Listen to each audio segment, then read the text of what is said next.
बिस्मिल्लाहिर्रहमानिर्रहीम। अस्सलाम वालेकुम। कैसे हैं आप सब लोग?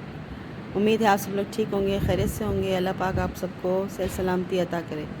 आज मैं जो रेसिपी आपको बताने जा रही हूँ वो है रात की बची हुई रोटियाँ या एक दिन पुरानी रोटियाँ। उसे आप ज़ाया ना करें, उसके एक सालन तैयार करके मज़ेदार सा आप खाएँ। इसके लिए मैंने एक देगची में आधा कप के करीब मैंने घी ले लिया, तेल ले लिया।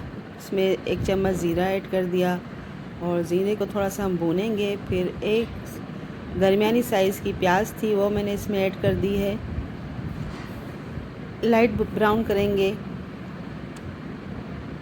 अच्छी तरह से भून के। जब तक प्याज ब्राउन होता है, ये रोटियां हैं मेरे पास 3 अदद रोटियां हैं। इसे मैं तोड़ के एक बाउल में डाल दूंगी। बिल्कुल छोटे छोटे पीस नहीं करने हैं, सही नॉर्मल पीस करने हैं इसके रोटियों के टुकड़े।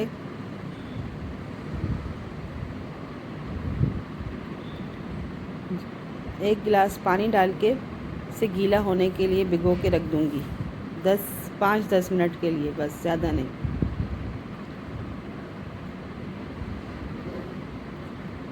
अब हम प्याज को देखेंगे,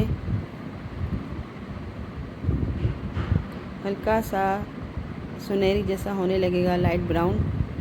उसके बाद मेरे पास 2 छोटे साइज़ के टमाटर हैं और एक कैरी के 2 टुकड़े हैं मेरे पास कटे हुए, ये मैं इसमें ऐड कर दूंगी।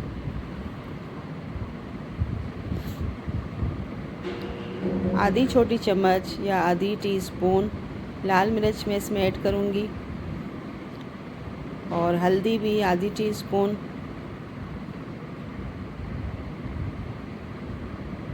नमक भी आधी टीस्पून इसमें ऐड करेंगे। चाट मसाला भी आधी टीस्पून। सब छोटी चम्मच आधी इस तरह से डाल देने हैं। चाट मसाले हैं, इसे अच्छी तरह से भूनेंगे। टमाटर नरम हो गया है। अदरक लहसुन का पेस्ट भी आधा टीस्पून डाल देंगे इसके अंदर।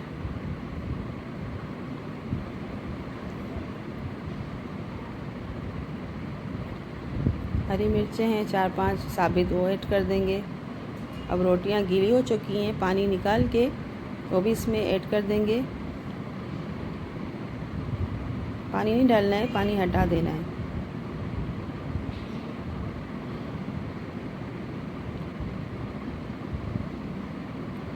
हल्का हल्का सा हिलाएंगे, ज़्यादा नहीं, वरना रोटियां पूरा चूरा हो जाएंगी। आधी प्याली के करीब मटर थे, वो मैंने इसमें ऐड कर दिए। आप चाहे तो गाजर, गोभी, सब्ज़ी भी इसमें ऐड कर सकते हैं।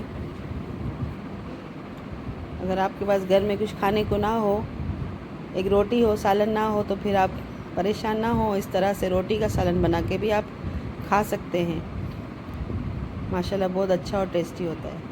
थोड़ा पानी डालेंगे इसके अंदर ताकि रोटियां और मज़ीद नरम हो। और ये इमली का आधी छोटी सी 2 चम्मच के करीब तकरीबन इमली थी मेरे पास, वो मैंने भिगो दी थी। इसका पानी 1 प्याली के बराबर वो मैंने इसमें ऐड कर दिया। अब हल्की आंच पे ढक के रख दिया है मैंने। अब माशाल्लाह देखिए 5-10 मिनट में हल्की आंच में रोटियां नरम हो चुकी है। रोटियों को ज़्यादा हिलाएंगे नहीं, वरना पूरा चूरा हो जाएंगी, बेकार हो जाएंगी। साबित साबित सी रखनी है ताकि खाने में मज़ेदार लगे। धनिया छिड़क दिया मैंने ऊपर से। अब मैं इसे निकाल रही हूँ बर्तन में, डिश आउट कर रही हूँ। देखिए माशाल्लाह से अल्हम्दुलिल्लाह कितना अच्छा सा इसका लुक हो रहा है, इतनी अच्छी सी लग रही है। आप ज़रूर ट्राई कीजिएगा, बनाइएगा, मुझे दुआओं में याद रखिएगा। अब मैं आपको ज़रा टेस्ट करके ही बताती हूँ कैसे बना है ये। अब देखिए माशाल्लाह कितना खिला खिला सा, कितना फ्रेश रोटियां हो गई हैं ये माशाल्लाह से, और खाने में बहुत ही मज़ेदार लगेंगी। इसे आप अचार, रायता इस तरह से खा सकते हैं। देखिए माशाल्लाह से मैं आपको टेस्ट करके बताऊंगी कितना अच्छा मज़ेदार सा है। माशाल्लाह बहुत ही अच्छी बनी है। आप ज़रूर ट्राई कीजिएगा, बनाइएगा, मुझे दुआओं में याद रखिएगा। और मेरे चैनल को नए आने वाले ज़रूर सब्सक्राइब करें, मुझे लाइक करें, कमेंट्स करें, बताएं कि आपको मेरी रेसिपीज़ कैसी लगती हैं। मिलते हैं इंशाल्लाह नेक्स्ट रेसिपी में। जब तक के लिए अल्लाह हाफिज़। दुआओं में बहुत याद रखिएगा। अल्लाह हाफिज़।